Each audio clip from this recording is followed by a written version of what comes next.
Angedacht zwischen Rhein und Reben. Impulse aus dem Kirchenbezirk Germersheim. Hallo und frohe Ostern. Kennt ihr eigentlich ein Osterlied? Naja, Weihnachtslieder gibt es Jahrhunderte. Und in jeder Sprache und in jedem Land.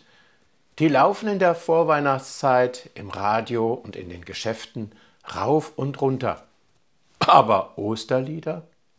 Fehlanzeige. Es sei denn, man schaut mal in die Kirche, in einen Gottesdienst, und da gibt es einige.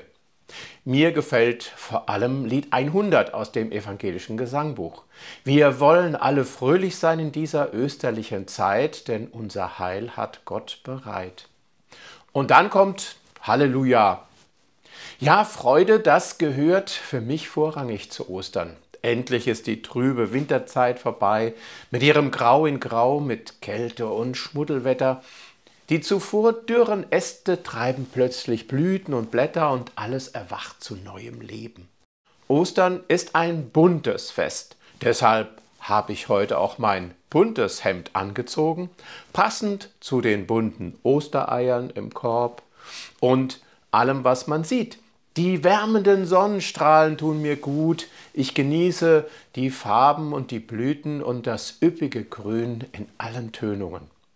Und ich genieße die frische Luft, erfüllt vom Blütenduft und erfüllt vom Summen der Insekten und dem Gesang der Vögel. Für uns Kinder war damals Ostern ganz toll. Wir bekamen Rollschuhe oder ein Fahrrad, ein Tretroller, damals noch ohne Motorenbatterie. Und das Highlight war das Suchen der Ostereier, die im Garten in Nestern versteckt waren und auf Entdeckung warteten.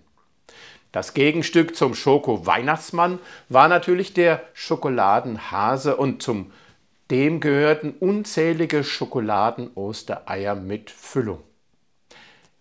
In manchen Kirchengemeinden gibt es noch die Tradition, dass am Ostermontag der oder die Ortsgeistliche mit der Gemeinde frühmorgens auf den Friedhof geht und dort werden Witze erzählt und kräftig gelacht.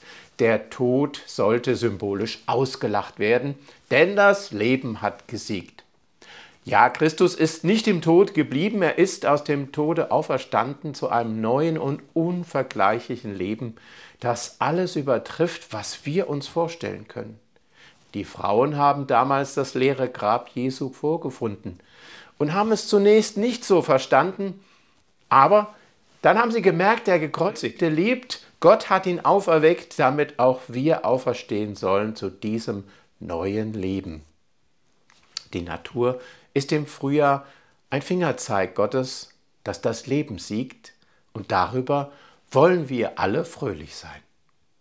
Amen. Angedacht zwischen Rhein und Reben. Impulse aus dem Kirchenbezirk Germersheim.